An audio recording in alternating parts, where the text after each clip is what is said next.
मंत्र पाठ करेंगे। ओम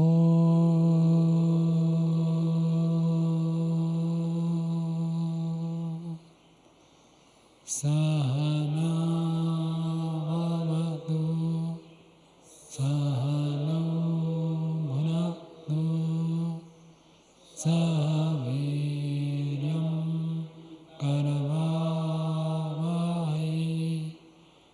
तेजस्विनावधीतमस्तु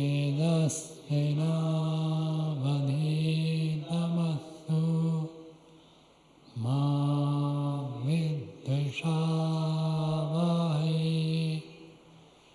ओम शांति शांति शांति।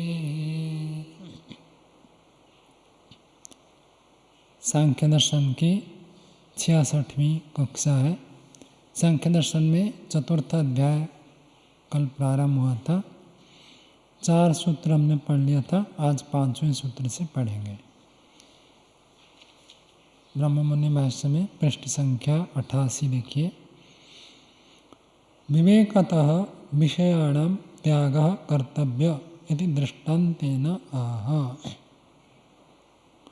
तो विवेकतः, विवेक से विषयों का त्याग करना चाहिए, इसको एक दृष्टांत के द्वारा प्रस्तुत करते हैं। विषयों का त्याग करें, क्यों त्याग करें ऐसे प्रश्न उठता है, तो उसके लिए एक दृष्टांत के माध्यम से समझाना चाहते हैं। सूत्र बोलिए। श्येनवत् सुख दुःखी त्याग वियोगाभ्याम। श्येन एक पक्षी है, बाज पक्षी को कहते हैं। बाज पक्षी की क्या विशेषता है? हैं?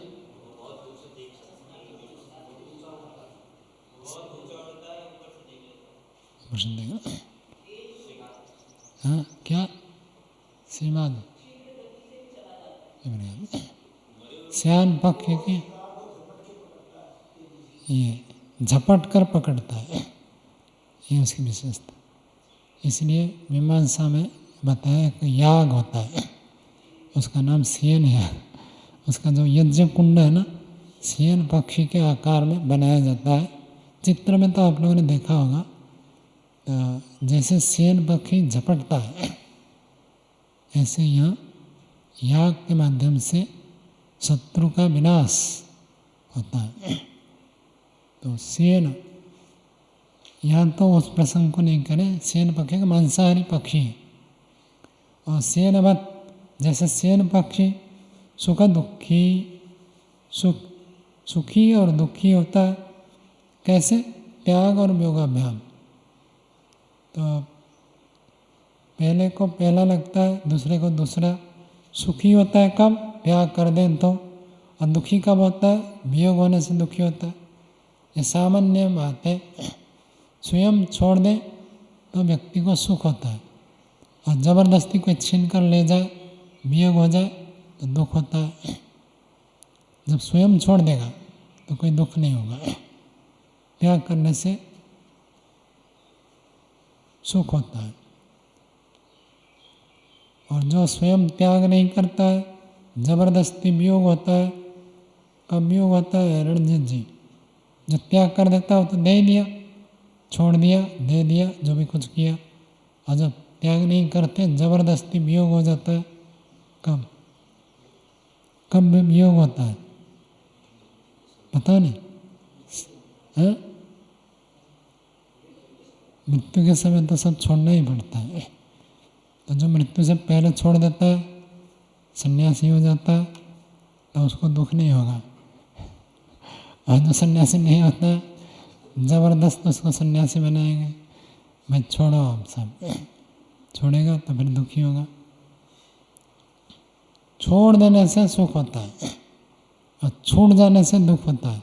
छोड़ना और छूट जाना, दोनों में अंतर है। तो श्येन पक्षी, भाष्यकार तो उसकी व्याख्या करेंगे। भाष्य देखते हैं। श्येनवत् सुख दुःखी शेन मांसभक्षक पक्षी भास। भाषा के बाद एक अल्प विराम लगा दीजिए, भासस। तो सेना का अर्थ ही होता है भास, उसका दूसरा नाम है भास, हिंदी में जिसको बाज पक्षी कहते हैं। तो सेना मांस भक्षक पक्षी भास तेन तुल्य विषयग्रस्त जनो भवति। तेन तुल्य उसके साथ समान है कौन? विषयग्रस्त जन, विषयों के प्रति जो आसक्त मनुष्य है उसको सेन पक्षी के तुल्य बताया गया है। सुख दुखी, वो भी सुख दुखी होता है, सुखी होता है दुखी होता है। त्याग वियोगाभ्याम विषयाणाम त्यागात वियोगात च, विषयों का त्याग करने से सुखी और विषयों का वियोग होने से दुखी। स्वयं एवं विषय त्यागात सुखी भवति, जब खुद अपनी ओर से छोड़ देता है तो व्यक्ति सुखी हो जाता है। अन्यथा विषय वियोगात दुखी जायते, नहीं तो विषयों का वियोग हो जाने से व्यक्ति दुखी हो जाता है। तो स्वयं व्यक्ति त्याग पत्र दे देता है तो सुखी रहेगा, और जब ऊपर के अधिकारी कहे अथवा सब लोग विरोध करके उसको त्याग पत्र जबरदस्ती दिलवाए तो दुखी होता है। किसी पद में हो कोई और उसको छोड़ना है तो स्वयं छोड़ दे तो व्यक्ति सुखी रहता है, और छोड़ना नहीं चाहता है दूसरे लोग कहेंगे नहीं इनको तो हटवाओ छोड़ो, तो ज़बरदस्ती किया जाए तो फिर दुखी हो जाता है व्यक्ति। ये सब जगह लागू होता है। पद प्रतिष्ठा तो एक उदाहरण दे दिया। धन आदि में सब व्यक्ति कमाता है, मृत्यु के समय क्यों दुख होता है? क्यों दुख होता है अभिषेक जी? मृत्यु के समय व्यक्ति को क्यों दुख होता है? हैं? हाँ, जीवन भर परिश्रम करके कमाया और सब छोड़कर जाना पड़ रहा है, इसलिए दुखी होता है। वियोग हो रहा है ना सबसे, तो इसलिए दुखी होता है। यदि साथ में ले जाए तो कोई दुख नहीं होगा, ले नहीं पाता साथ में तो इसलिए वियोग होने से दुखी होता है। उदाहरण देकर समझा रहे, यथा सेन भास मंसलोलूप सामीश व्योम्नि खलु उड्डयमान परेर बलवद्भिः मांसभक्षकैः पक्षिभिः आमिषं हर्तुम् आक्रांत। यहाँ अल्प विराम लगा दीजिए। कहते जैसे बाज पक्षी भास पक्षी मांसलोलूप, मांस के प्रति लोलूप, मांस के प्रति बहुत लालच करके रहता है। सामीसा, आमिष के साथ। आमिष क्या होता है? आमिष, आमिष वो मर्श है। आमिष क्या होता है पता ही नहीं आप? मांसाहार, मांसाहार को आमिष कहते हैं। मांस हाँ?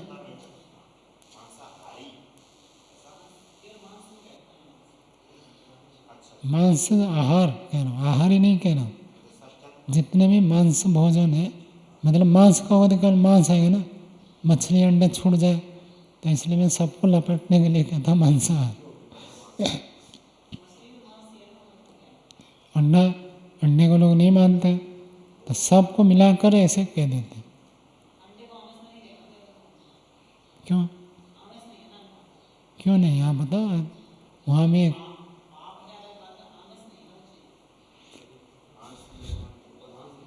सब आता है उसी में, आमिष निरामिष।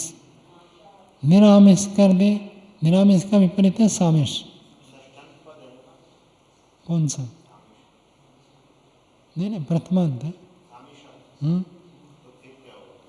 मांसाहारी प्राणी।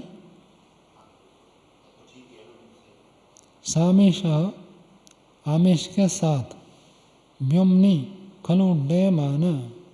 व्योमनी क्या होता है? इसका पूछो, आप बताओ प्रसाद जी। व्योमनी आकाश में, व्योमनी खलु उड्डयमान, उड़ता हुआ, अपरई ही बलवद भी, मांस भक्ष्य कहीं, दूसरे जो मांस खाने वाले पक्षी भी, बहुत सारे पक्षी आ गए, तो आमिषम हर्तुम आक्रांत, आमिष को हरण करने के लिए उन्होंने आक्रमण किया। बाज पक्षी के चोंच में कहो एक मांस का टुकड़ा है, वो मांस का टुकड़ा लेकर जा रहा है, पंजे में, पंजे में भी कह सकते,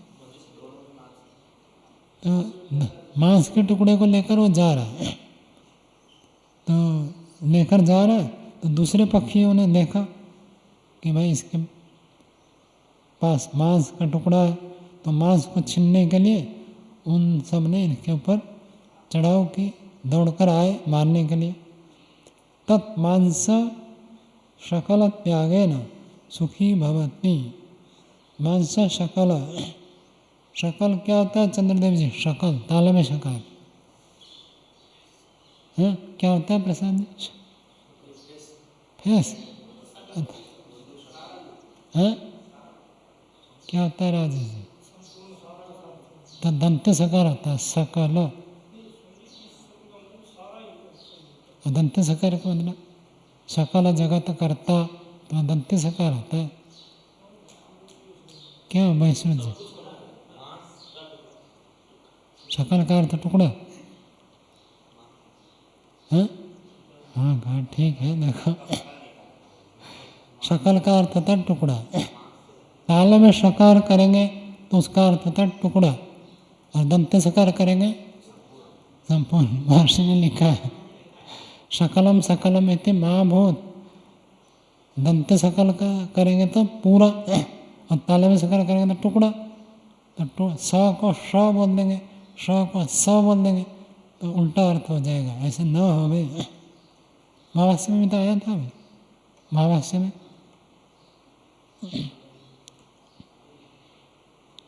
तो शकलम का अर्थ होता है टुकड़ा।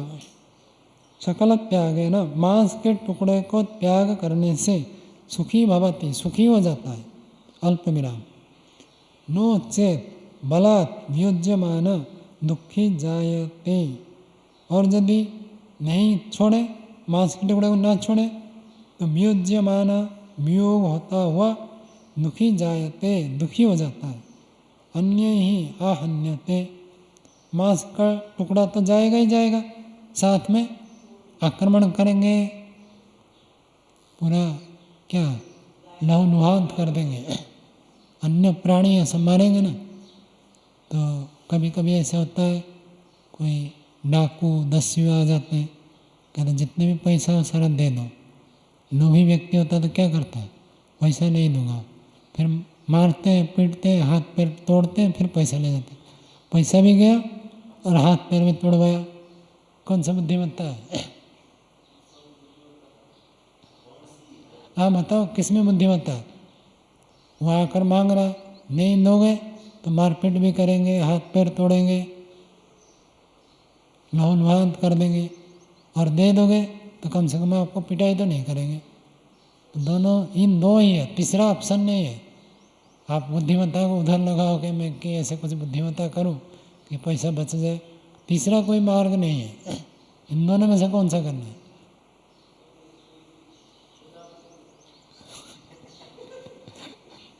तो वही कहते हैं, पिटाई भी होगी और धन भी जाएगा, तो अच्छा है धन ही छोड़ दो, और पिटाई तो कम से कम नहीं करेंगे। हैं? किसके लिए? अकेले तो ऐसा सिनेमा में होते हैं काफी, 10 आदमी आ जाती है, अकेले क्या करेंगे? 10 के सामने मुकाबला कर सकते हैं? कर देंगे? क्यों नहीं भाई, 2 के लिए अधिक से अधिक 2, 3 हो जाए तो आप कुछ नहीं कर सकते। 2 तक तो आप काम चला सकते हैं। तो उक्तम ही कहा भी गया है, सामिशम कुररम जघ्नुः मलिनो अन्ये निरामिषः तद आमिषम परित्यज्य स सुखम समविन्दत। कहाँ दिया नहीं, बाकी अर्थ तो बड़ा सरल है। सामिशम आमिष के साथ, कुररम पक्षी विशेष, सामिशम कुररम जघ्नुः, जघ्नुः, जघ्नु का क्या अर्थ हो जाएगा? जघ्नुः, ये कौन सा लकार है? मानने वाला, जघ्नुः। हन धातु से मानने की इच्छा करने वाला, ऐसे कहो, जघ्नुः, माना। अन्य है जघ्नुः, सामिशम कुररम अन्य जघ्नुः, अन्य बलिना जघ्नुः, उन्होंने मारा।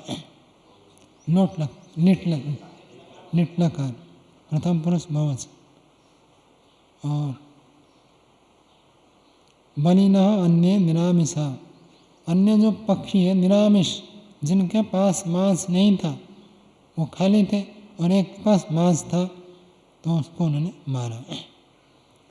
तद आमिषम परित्यज्य स सुखम समविन्दत, उस आमिष टुकड़ा, मांस के टुकड़ा को परित्याग करके वो सुख को प्राप्त हुआ।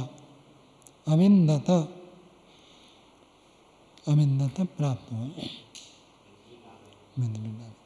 तथैव विवेकतः विषय त्यागः श्रेयान् सुख निमित्तश्च, और विवेक से जो व्यक्ति विषयों का त्याग कर देता है वह श्रेयान् अच्छा होता है, अच्छा पक्ष है। सुख निमित्तश्च, और सुख का कारण भी बनता है। अन्यथा विषय वियोगस्तु निसर्गतः अवश्यं भावी तेन दुःखभाग् भवति। नहीं तो विषयों का वियोग तो अवश्यम्भावी होगा ही होगा। कोई भी विषय किसी के पास हमेशा के लिए रहता नहीं, संसार परिवर्तनशील है, तो परिवर्तन तो होता ही है। तो दुख अवश्यम्भावी, दुःख भाग भवति, दुख का भागी बनता है। स्वयं छोड़ देंगे तो सुखी, और नहीं तो वियोग हो जाता दुखी होता। तस्मात् विवेकतः विषय त्याग विधेयः, इसलिए विवेक से विषय को त्याग करना विधेय है। विवेक है तो क्रूर पक्षी, मांसाहारी पक्षी, क्रूर जैसा हम कह देते हैं ना, इस प्रकार के मांसाहारी पक्षी।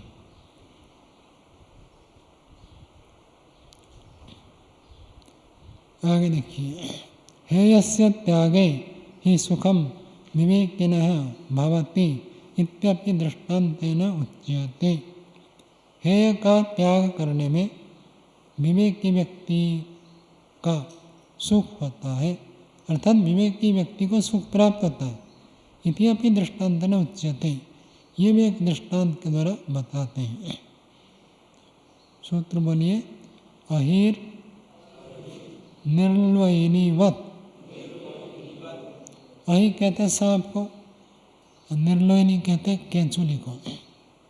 केंचुली क्या कहते हैं? केंचुली। तो सांप जैसे केंचुली को छोड़कर सुखी हो जाता है। सांप के शरीर में केंचुली होता है, उसमें क्या कहते हैं, एक एक भाग जो होता है उसको क्या कहेंगे आप? उसमें से छोटे छोटे अवयव होते हैं केंचुली में। जैसे सांप मुड़ता है, उसकी त्वचा तो कोमल है, और जो उसका खाल होता है वो कठोर होता है। तो जैसे मुड़ता है वो चुभता है, उसको कष्ट होता है। सीधा चलने में तो कोई दिक्कत नहीं, जैसे सांप मुड़े तो उसके जो केंचुली होते हैं वो कठोर होने के कारण चुभता है। उसके एक एक भाग ऐसे होते हैं गोल गोल, आपने देखा होगा। तो ये जो छोटे छोटे अवयव होते हैं वो अलग अलग होते हैं और कठोर होते हैं। तो जैसे सांप मुड़ता है वो शरीर को चुभ जाता है। तो जब वो केंचुली पुराना हो जाए तो सांप क्या करता है, कहीं किसी कील में, वो कील कांटे कुछ भी हो तो उसमें उल्टा एक जगह फंसकर फिर उल्टा निकल जाता है। केंचुली रह जाता है, सांप निकल जाता है, तो फिर सुखी होता है। फिर कुछ काल के बाद फिर एक नया आवरण आ जाता है उसमें। जैसे हमारे कहीं छिल जाए तो ऊपर की जो त्वचा है वो हट जाती है, फिर नई त्वचा आ जाती है। ऐसे सांप की त्वचा पूरा केंचुली के रूप में होता है, केंचुली हट जाती है तो दूसरी केंचुली आ जाती है। ये एक पक्ष है। ना छोड़े तो दुखी और छोड़ दे तो सुखी। दूसरी बात कहते हैं, जहाँ सांप केंचुली को छोड़ता है उसके आसपास चक्कर लगाता रहता है। इस बारे में सुना है आप मैंने? अच्छा, सांप जहाँ केंचुली छोड़ दे तो उसका इतना राग रहता है वो फिर उसी आसपास जाकर घूमकर देखता रहता है मोह के कारण। तो वो त्याज्य है, ऐसे कहना चाहते।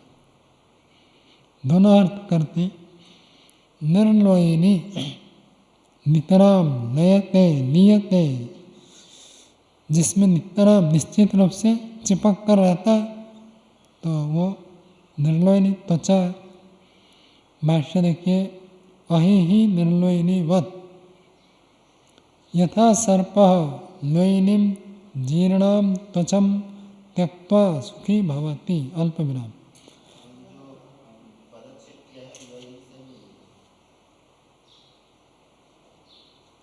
क्या? अच्छा, हाँ, ठीक कर लीजिए, मैंने ठीक किया हुआ तो पता नहीं चल रहा। अहि निर्लोयिनी वत् यथा सर्प, जैसे सांप, लोयिनीम जीर्णाम त्वचम, लोयिनीम बराबर जीर्णाम, जीर्ण हुई त्वचा, त्वचा को कहते हैं लोयिनी। जीर्णाम त्वचम ऐसे भावार्थ कर दिया। लोयिनी का अर्थ होता है त्वचा। कैसी त्वचा? जीर्णा त्वचा, जीर्ण शीर्ण जो हो गई त्वचा। त्यक्त्वा सुखी भवति, सुखी हो जाता। तथैव विवेकी जना बहुकाल उपभोक्ताम मुक्त भोगाम भोग सृष्टिम विवेकतः त्यक्त्वा सुखी भवति। वैसे ही विवेक की व्यक्ति बहुकाल से जिसको भोग किया हुआ इस भोग सृष्टि को विवेक से त्याग करके सुखी होता है। जो विषय भोग के प्रति आकृष्ट होता है वो बार बार विषय भोग में ही फंसता जाता है, और जो त्याग कर देता है वो सुखी हो जाता है। तो आसक्त होगा, राग होगा तो राग होगा तो द्वेष भी होगा, और राग द्वेष होगा तो जन्म मरण चक्र चलता रहता है। और जब छोड़ देता है, भोग लिया और क्या भोगना है, तो वो सुखी हो जाता है। आगे भोग सृष्टि त्यागे दृष्टांतांतरम दीयते। भोग सृष्टि को त्याग करने के विषय में और एक अन्य दृष्टांत देते हैं, दिया जाता है। सूत्र बनिए, छिन्न हस्तवद्वा, छिन्न हस्त, छिन्न हस्त हाथ छिन्न हो गया, कट गया तो सुखी हो जाता है। हाथ कट जाए तो सुखी होता है, दुखी होता है? दुखी होता है ना। या सुखी होने के लिए कह रहे हैं। छिन्न हस्त वाला व्यक्ति जैसे सुखी होता है, ऐसे विवेकी व्यक्ति त्याग करके सुखी होता है।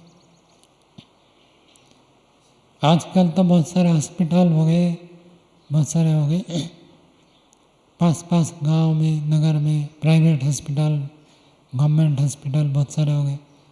पहले इतनी सुविधाएं नहीं थी, साधन भी ऐसे उपलब्ध नहीं थे। एक गांव से हॉस्पिटल तक लेते लेते रोगी मर जाता था। मान लीजिए किसी के हाथ को, उंगली को सांप ने काट दिया, अब हॉस्पिटल बहुत दूर है, पूरे ज़िले में एक हॉस्पिटल होता था, तो कहाँ ले जाएंगे? और उसको आजकल तो ऐसे करते ना, उंगली को सांप ने काट दिया तो यहाँ बांध दो, रस्सी कड़क बांध दो, रक्त का प्रवाह ना हो तो जीवित रहता है। और कहीं ज़्यादा हो जाए तो फिर हाथ को काट देंगे तो आदमी जीवित रह जाएगा, और हाथ को बचा कर रखेंगे आदमी मर जाएगा। किसमें बुद्धिमत्ता है? हैं? काट देने में, तो काट देगा तो सुखी रहेगा। और पहले बहुत सारे रोग होते थे, धनुष्टंकार, धनुष्टंकार है ना एक रोग, बढ़िया में समझे क्या कहते हैं, और कोड़े के कुष्ठ रोग हो जाता है, ये एक अलग बात है। और किसी को यदि जंग वाला लग जाए, टिटनस, टिटनस तो उसके प्रतिषेध का हो गया ना नाम, रोग का नाम टिटनस। क्यों, आपको जानकारी होगी रोहिणी जी, जो लोहा किसी को लग जाए और लोहा यदि जंग हो तो पूरा शरीर खराब हो जाता है, क्या रोग कहते हैं उसको, टिटनस ही कहते हैं। इंजेक्शन तो टिटनस इंजेक्शन लगाते हैं।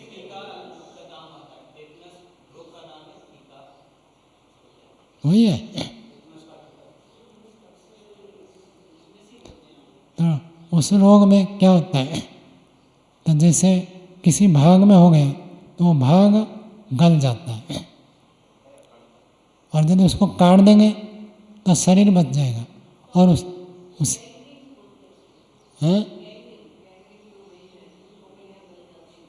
हाँ, कुष्ठ रोग आदि सब जानते हैं, कुष्ठ रोग हो गया और फैलता नहीं रोग, धीरे धीरे पूरे शरीर को व्यापक हो जाता है। तो पहले मान लो हाथ में उंगली में हुआ तो हाथ को काट दें तो आदमी सुखी रहेगा, और नहीं काटा बचा कर रखेंगे तो पूरे शरीर में हो जाता है। आजकल जैसे कैंसर हो रहा है, कैंसर जो भाग होता है उस भाग को काट कर अलग करते हैं, नहीं तो पूरा शरीर में फैल जाए तो अलग। प्रारंभिक अवस्था में दवाई से ठीक हो जाता है, दूसरी स्थिति में आ जाए तो ऑपरेशन करना पड़ता है, काट कर निकाल देते हैं।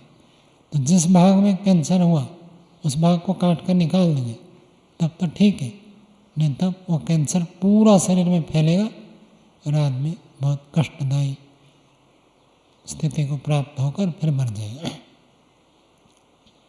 हाथ को काट दे तो सुखी हो जाएगा, और हाथ को बचा कर रखने की इच्छा हो तो पूरा शरीर में रोग होगा, फिर दुखी होगा। इसी बात को यहाँ कहते हैं। छिन्न हस्तवद्वा अथवा छिन्न हस्तवत् त्यजेत इति अन्वयः। त्यजेत की ऊपर से अनुवृत्ति लाएंगे, कह रहे जैसे त्याग वियोगाभ्याम, त्याग की बात आ रही है, अहिंदुल्लयन में त्याग आ रहा है, तो छिन्न हस्तवत् त्यजेत ये जोड़ेंगे। यथा कश्चित जनः अहिना दष्टम तद्विषेण आक्रांतं हस्तं छिन्नं कारयित्वा छिन्न हस्ता सन् सुखम लभते। अल्प विराम। कहते जैसे कोई व्यक्ति सांप के द्वारा दसा गया और उसके विष से आक्रांत हाथ हो गया तो उस हाथ नीला नीला पड़ जाता है। मैंने तो प्रत्येक देखा नहीं, सुना, जहाँ सांप आदि काट दे तो उस भाग से पहले नीला पड़ना शुरू हो जाता है, फिर वो धीरे धीरे धीरे धीरे शरीर में फैलता है।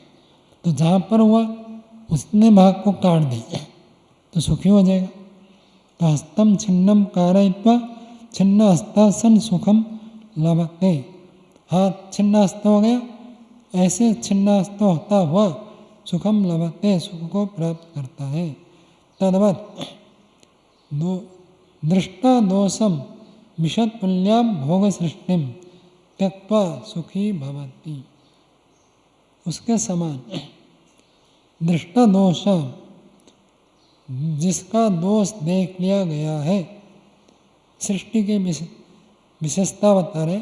सृष्टि जो विषय युक्त जगत है इसमें दोष है, तो जिसने इस दृष्टा दोषम दृष्टम दोषम यस्य, जिसके दोष देख लिए गए वो दृष्ट दोष। दृष्ट दोष विषतुल्यम, जहर के तुल्य। कौन जहर के तुल्य है अभिषेक जी? भोग सृष्टि, सृष्टि को जोड़ो। भोग सृष्टि जो है ये विष के तुल्य है, उसको त्यक्त्वा त्याग करके सुखी होता है। भोगा खलो विषकल्पाः, भोग जो है विष के तुल्य है। एक श्लोक भी है, आप लोगों ने सुना होगा, विषय और विषय दोनों में बहुत अंतर है। विष और विषय दोनों में बहुत अंतर है। विष को तो खाए तब आप मरेंगे, और विषय को सुना ही नहीं आप लोगों ने, स्मरण मात्र से। विष को तो जब खाएंगे तब दुख होगा, मरेंगे, लेकिन विषय को तो स्मरण करने मात्र से व्यक्ति दुखी होता है, मरता है।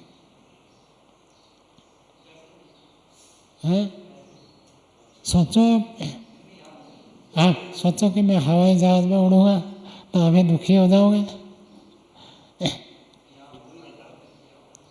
आप सोचो अभी कि आज मुझे हवाई जहाज में उड़ने की इच्छा, उड़ तो सकते नहीं था।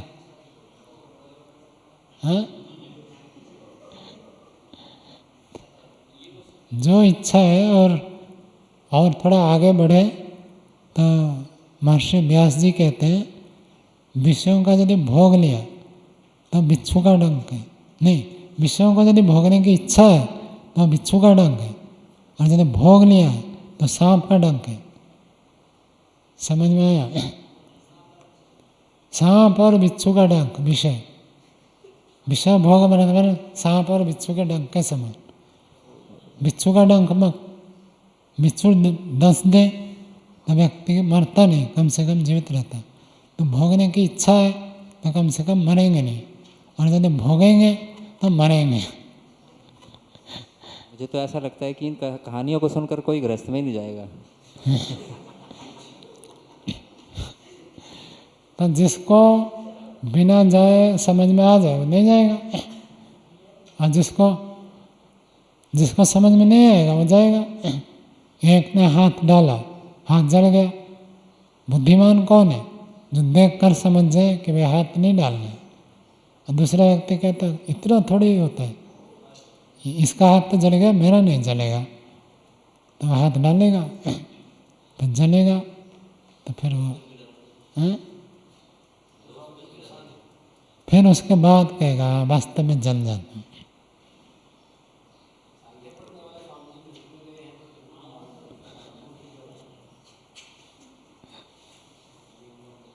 आगे अभी चौथे अध्याय में और भी उदाहरण आएंगे, इसी चौथे अध्याय में कुछ कुछ बता देंगे। और चलो, अरे यहाँ श्लोक तो दिया ही है, मैंने आपको ऐसे ही बोल रहा था, श्लोक यहाँ दिया है, देखो भाष्य में। भोगा खलु विषकल्पा उच्यते ही विषस्य विषयाणां च दृश्यते महदंतरम उपभोक्तम विषम हन्ति विषया स्मरणादपि। ये श्लोक सुना नहीं था आप लोगों ने कभी? श्लोक नहीं देखा था। विषय और विषय दोनों में बहुत बड़ा अंतर है। क्या अंतर है? उपभोक्तम विषम हन्ति, विष जो है, विष को खाया हुआ व्यक्ति, विषम उपभोक्तम हन्ति, विषम विषय जो है उपभोक्तों को मारता है, नष्ट करता है। विषया स्मरणादपि, विषया क्रियापद क्या आएगा? स्मरण करने से ही मार देते हैं। हन्ति हतः घ्नन्ति, तो विषया स्मरणादपि घ्नन्ति, ऐसे विषय जो है स्मरण करने मात्र से मार देते हैं।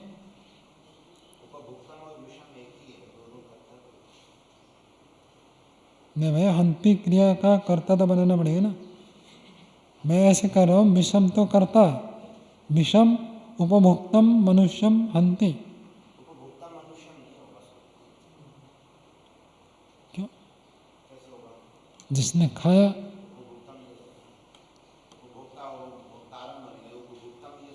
अरे कर्ता में क्ता प्रत्यय नहीं होता है, आप ऐसे ही व्याकरण में खंडन करते। आदि कर्मणि क्ता कर्तरि च, कर्ता में क्ता प्रत्यय होता नहीं। मैं उसको कह रहा हूँ, हन्ति शब्द का कर्ता कौन है बताओ? हन्ति एक क्रियापद है, उसका कर्ता कौन है?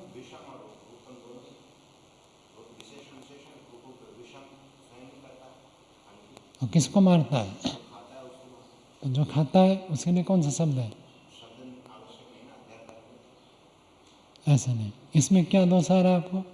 विष जो है खाए हुए व्यक्ति को मारता है, और इसका ऐसे ही अर्थ किया जाता है, विष जो है खाए हुए व्यक्ति को मारता है, और विषय खाए हुए की दरकार जरूरत नहीं है, स्मरण करने से भी उसको मार देते हैं। आगे देखिए, त्यक्तस्य त्याज्यस्य, क्या लिखा है? त्याज्य कुछ, हाँ त्याज्य, ज्य कर दीजिए उसको, त्याज्यस्य।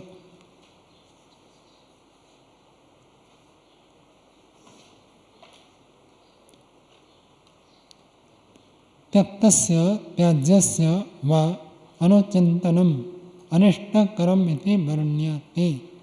जो त्यक्त है, जिसको आपने छोड़ दिया, छोड़े हुए का फिर से चिंतन करेंगे तो अनिष्टकारक हो जाता है। जो विषयों को आपने छोड़ दिया, उस अनुचित विषय का फिर से चिंतन करेंगे तो बहुत बड़ा अनिष्ट होता है। सूत्र बोलिए, असाधन अनुचिंतनम बंधाय भरतवत्। भरत एक मुनि थे, भरत मुनि के समान असाधन का चिंतन करने से बंधन के लिए युक्त हो जाएंगे। तो भरत मुनि की कथा आती है, जंगल में एकाकी रहते थे, सब सांसारिक विषयों को त्याग कर दिया था, जंगल में रहकर खूब तपस्या करते थे, साधना करते थे, ध्यान उपासना करते थे। एक बार ऐसी घटना घटी, जंगल में एक हिरणी जा रही थी और एक शिकारी आया, तीर मारा, तो तीर जो है हिरण को लगी, तीर हिरणी को लगा। तो तीर लगने के बाद वह हिरणी जो गर्भिणी थी, तो गर्भ से बच्चा पैदा करने के बाद हिरणी और दौड़ते दौड़ते गई, कुछ दूर जाकर मर गई। तो शिकारी तो उसके पीछे पीछे गया, बच्चा यहाँ रह गया, और बच्चा जहाँ गिरा जन्म हुआ वो भरत मुनि का आश्रम था, आश्रम के सामने, और बच्चा बिल्कुल पैदा हुआ, तो उसको यदि देख रेख नहीं करेंगे तो ऐसे ही मर जाएगा और अन्य प्राणी अगर खा जाएंगे। तो भरत मुनि आए और देखे, उसको लेकर साफ सफाई की, दूध आश्रम में था, उसको दूध पिलाए, धीरे धीरे वो बच्चा बढ़ने लगा। तो बच्चे के प्रति उनके अंदर आसक्ति हुई, उत्पन्न हुई। छोटा बच्चा है, कभी बाहर जाए तो कोई अन्य प्राणी खाना ले, तो जैसे ही हिरण का बच्चा बाहर निकले तो भरत मुनि भी उसके पीछे पीछे जाते थे, वो जहाँ जहाँ दौड़ता था वो उसके पीछे पीछे गए, देखने लगे, खाने लगे।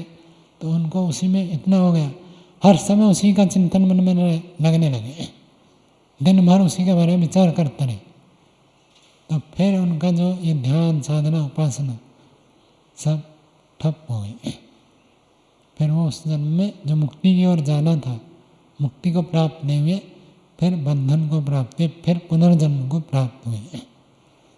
तो असाधन का अनुचिंतन करने से ऐसे होता है।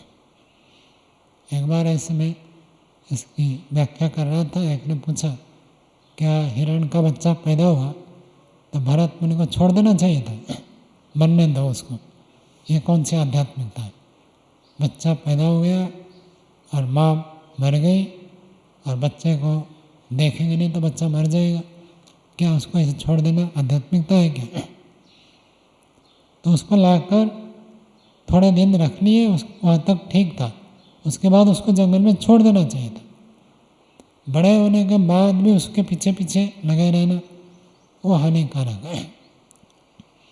पक्षी भी अपने जो बच्चे हैं कब तक उनका पालन करते हैं, जब तक वो खुद उड़ने में समर्थ न हो जाए, खुद जब तक चलने में समर्थ न हो जाए तब तक उसका पालन करना था। और जब वो चलने फिरने में समर्थ हो जाए, उसको दौड़ने की शक्ति है, वो अपना काम करे, तो ध्यान भजन छोड़कर ऐसे ही बहुत सारे ब्रह्मचारी गुरुकुल में आते हैं, बड़े बड़े संकल्प लेते हैं, ऐसे करेंगे, वैसे करेंगे, वैसे करेंगे। फिर असाधन गलत चीज़ों का फिर चिंतन शुरू हो जाता है। जो ब्रह्मचारी पहले नैष्ठिक दीक्षा लेकर आजीवन ये करने का विचार करता है, और स्वामी जी क्या करते थे, झज्जर में कई स्वामी उमानंद जी खूब प्रेरित करते थे, बहुत प्रेरणा देते थे, आजीवन ब्रह्मचारी रहना, ये करना, हाँ हम ऐसे करेंगे, वैसे करेंगे। और चोटी पूरा बहुत मोटी मोटी रखते थे। तो कहते थे जो जितनी बड़ी चोटी रखते थे वही लोग गृहस्थ में चले जाते थे। चोटी का ऐसे कोई संबंध नहीं है, मतलब उनका कहना था जितना उत्साह में आकर व्यक्ति ये करता है वो उत्साह फिर ठंडा हो जाता है। तो सामान्य रूप से जो उत्साह से आया, प्रेरणा से, उसी का ही चिंतन मनन करेंगे। विपरीत चिंतन को आपने यदि स्थान दे दिया तब तो पतित हो गई। जैसे बहुत सारे साधु संत के रूप में प्रसिद्ध हो गए, गुरु भगवान बन गए, अब जेल में। कारण क्या है? असाधन का अनुचिंतन किया। जो साधन नहीं है उसका अनुचिंतन करेंगे तो ये स्थिति तो हो गई। तो ब्रह्मचारी के लिए जो जो नियम बताए ऋषियों ने उनका पालन करना है। पहले तो संकल्प करते पालन करेंगे, फिर उसके विपरीत चिंतन करते तो उल्टी दिशा में जाएंगे, बंधन के लिए हो जाता है वो भरत मुनि के समान। भाष्य देखिए, असाधन अनुचिंतनम यद विवेक ज्ञानस्य साधनम नास्ति, जो विवेक ज्ञान का साधन नहीं है। यद्वा अनुचित साधनम, जो उचित साधन नहीं है। तथा भूतस्य त्यक्तस्य त्याज्यस्य व पदार्थस्य अनुचिंतनम मनसि संस्थापनम, जो अनुचित साधन है उसके लिए तथा भूतस्य, वैसे स्वरूप त्याग किए हुए का पदार्थ का अनुचिंतन मन में नहीं करना चाहिए। मन में फिर उसके बारे में विचार करते हैं। पैर फिसलता बाद में, पहले व्यक्ति मन से फिसल जाता है, मन में चिंतन शुरू करता है, उल्टा चिंतन।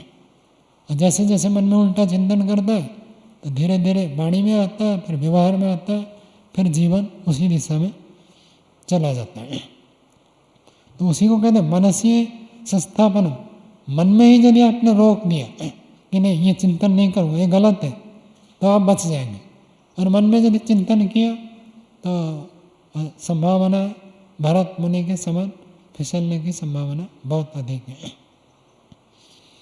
बंधाय भरतवत, बंधाय भवति भरतवत, भरत मुनि के समान। यथा भरतेन राजर्षिणा, पहले वो राजा थे, बाद में सब त्याग करके जंगल में जाकर ध्यान उपासना करते। भरतेन राजर्षिणा हरिण शावकस्य मनसि स्थापनम कृतम, कृतम के बाद अल्पविराम। तो राजर्षि भरत हरिण शावक को मन में स्थापित किया। तद रागात तस्य बंधा जाता, और उस राग से उसका बंधन उत्पन्न हुआ है। न विमोक्ष भागवत सह, कथा में तो ऐसे सुनने में आता है वो अगले जन्म में फिर जन्म लिया, जन्म लेकर फिर वो जड़ होकर साधन के किससे बातचीत करना, क्योंकि ये विवेक वैराग्य की स्थिति जो साधना में थी और अंत समय में जाकर फंस गए, तो वो सब उनको स्मरण आए। संस्कार के रूप में तो आ ही सकता है किसी का भी। तो ऐसे नहीं सोचना मैं तो परिपक्व हूँ, मैं फिसलूँगा नहीं, ऐसे नहीं सोचना चाहिए। आचार्य ज्ञानेश्वर जी कहते थे कि दूध के ऊपर पतली मलाई जमी हुई है, अभी अंदर दूध उबल रहा है, हाथ डालेंगे तो हाथ जल जाएगा।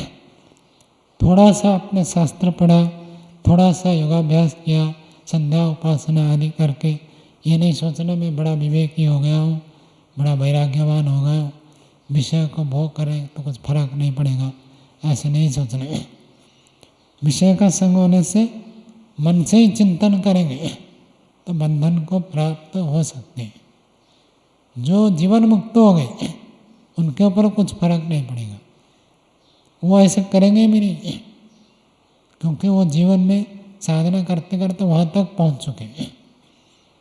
तो यहाँ देखा राजर्षि लिखा, ऋषि, ऋषि जो होते हैं वो कभी पतित नहीं होते हैं, और जो पतित होते हैं वो ऋषि नहीं होते। धन्यवाद। अलग बात है, पठन पाठन करने मात्र से भी किसी को ऋषि कह दिया जाता है। तो एक तो योग साधना के माध्यम से वेद मंत्रों का साक्षात्कार जिसने किया वो ऋषि है, वो कभी भी पतित नहीं होंगे, किसी भी स्थिति में नहीं होंगे। योग दर्शन में इसका प्रमाण है, तीसरे पाद के 51वें सूत्र में। और जो लोग पठन पाठन में रहते हैं वो भी ऋषि कर्म माना जाता है पठन पाठन को, उनका पतन हो सकता है। वास्तव में जो जीवन मुक्त योगी है वो कभी भी पतित नहीं होगा। ईश्वर साक्षात्कार हो गया, असंप्रज्ञात समाधि लग गई, वो बहुत ऊंची स्थिति है, वहाँ से नहीं गिरेगा। गिरने की स्थिति कहाँ तक है? ऋतंभरा प्रज्ञा तक, संप्रज्ञात समाधि की ऊंची स्थिति ऋतंभरा प्रज्ञा, उसको मधुभूमि कहते हैं।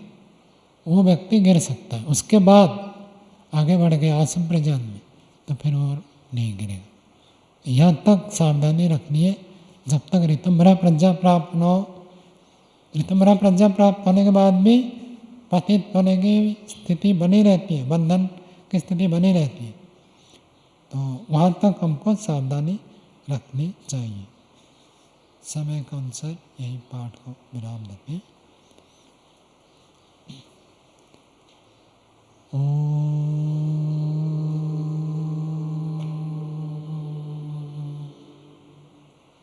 शांति शांति शांति।